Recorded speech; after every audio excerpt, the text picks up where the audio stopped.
주님의 음성 듣기를 훈련하다. 오늘 아침 묵상의 말씀은 요한복음 10장 1절로 11절이었다. 문으로 들어가는 이가 양의 목자라. 문지기는 그를 위하여 문을 열고 양은 그의 음성을 듣나니 그가 자기 양의 이름을 각각 불러 인도하여 내느니라. 자기 양을 다 내어 놓은 후에 앞서가면 양들이 그의 음성을 아는 고로 따라오되.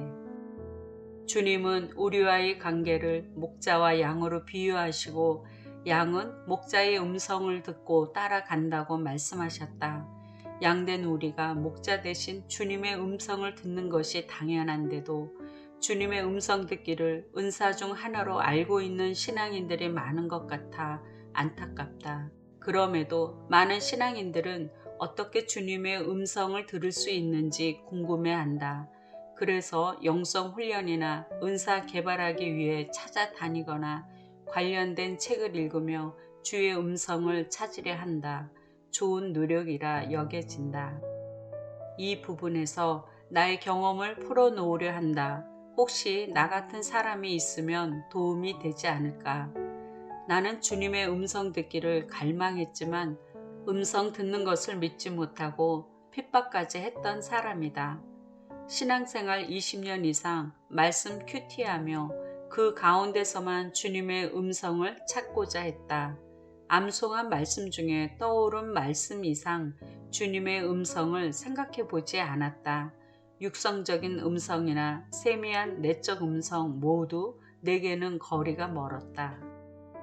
2002년 절망 중에 빠졌을 때 주님은 여 전도사님을 붙여주셨다. 수련회가 끝나고 카풀을 통해 알게 된 전도사님은 옆자리에서 앉아 몇 마디 나누다 내내 우는 내게 자기 집으로 같이 가자고 제의했다. 만약 그분을 붙잡지 않으면 내 영혼이 구덩이에서 빠져나올 것 같지 않아 절박한 심정으로 따라갔다. 마음속으로는 정말 이분이 제대로 된 신앙인이 맞을까? 어떻게 주님의 음성을 저렇게 잘 들을까? 온통 머릿속은 복잡했다. 그러나 나는 갈급했다. 과연 주님은 지금 내 모습을 어떻게 생각하실까? 아마 난 야단 맞겠지? 그래도 좋아. 이제 어떻게 살아야 하는지 주님의 말씀을 들어야 해. 지금의 상태로는 뭘 어떻게 해야 할지 너무나 막막하니까. 전도사님과 무릎 꿇고 마주 앉아 주님의 처분을 기다렸다. 전도사님은 방언으로 기도하더니 대언을 해주었다. 내가 너를 다 안다. 내 아픔을 다 알고 있단다. 너를 사랑한다. 너는 나를 위해 충성해 왔단다. 이제 너는 제2의 인생을 살 것이다. 내 눈에서 왈칵 눈물이 솟구쳤다. 분명 야단 맞을 것을 각오하고 있었는데 따뜻한 위로의 음성이 내 마음을 녹여버렸다.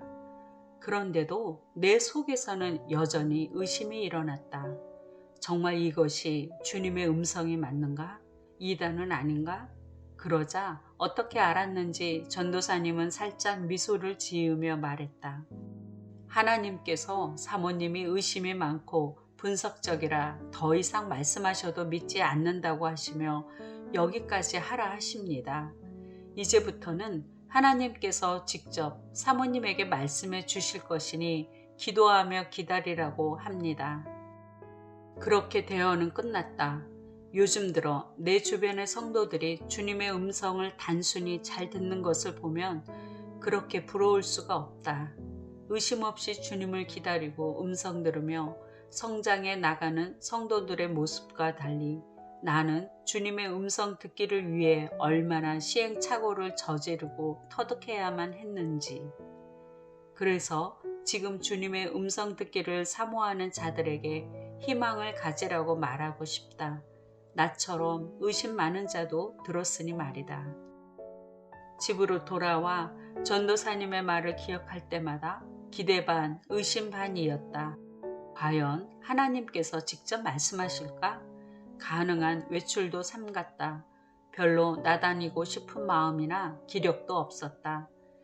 그 당시 남편은 부목사로서 한 교회를 16년간 섬기고 있었다.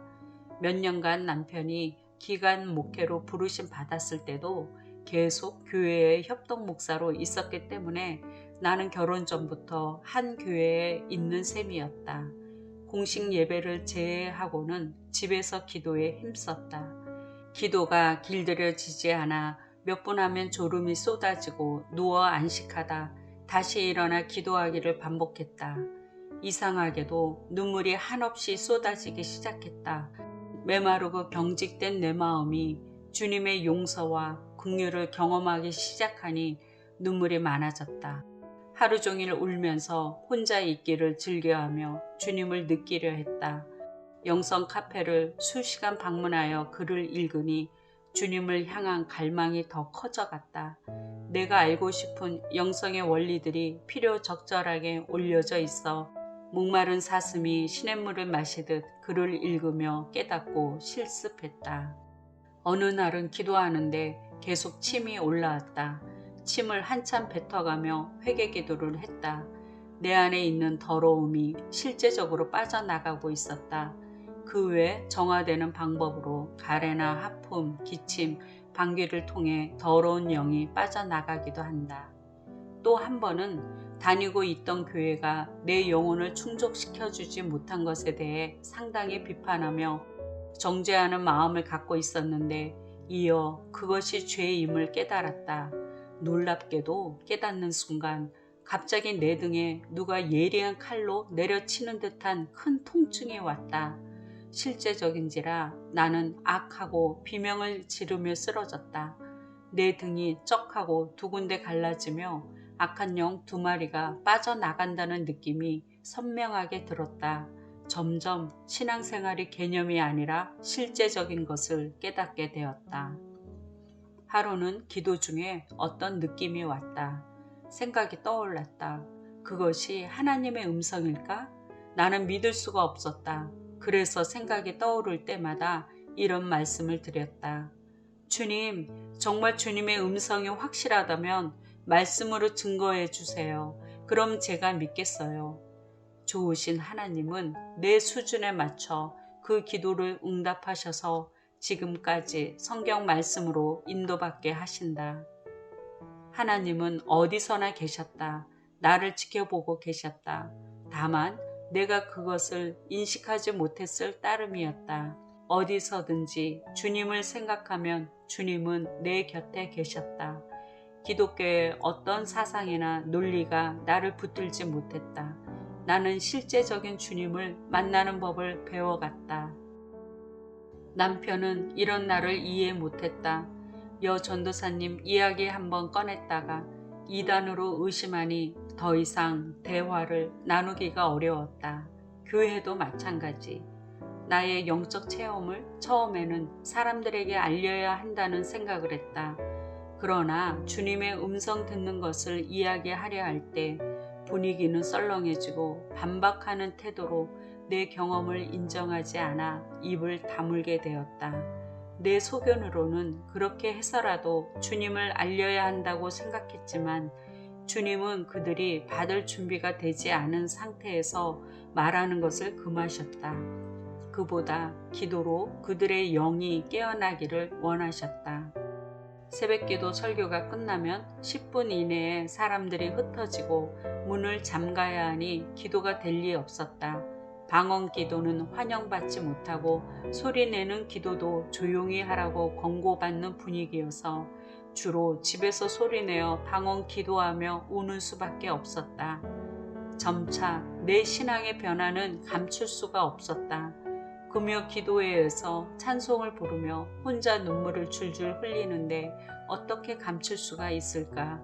신기한 것은 그 전에는 예배의 은혜를 잘 받지 못했는데 은혜 받는 일이 늘었다.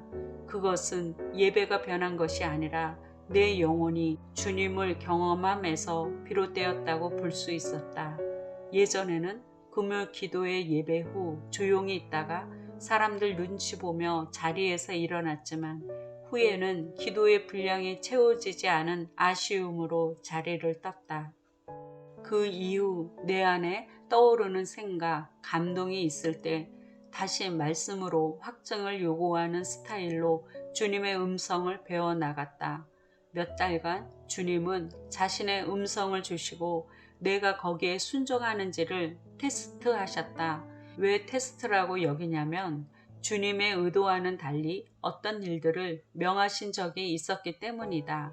예를 들어 주님을 경험하고 다시는 세상 일을 하면 안 될 것 같은 감동을 받았고 주의 종으로서 한 길로 가야 한다는 마음도 주셨는데 얼마 후 주님은 데살로니가 전서 4장 10절로 14절을 주시며 내 손으로 일을 하라고 했다. 정말 이상했다. 아르바이트를 하라는 것이다.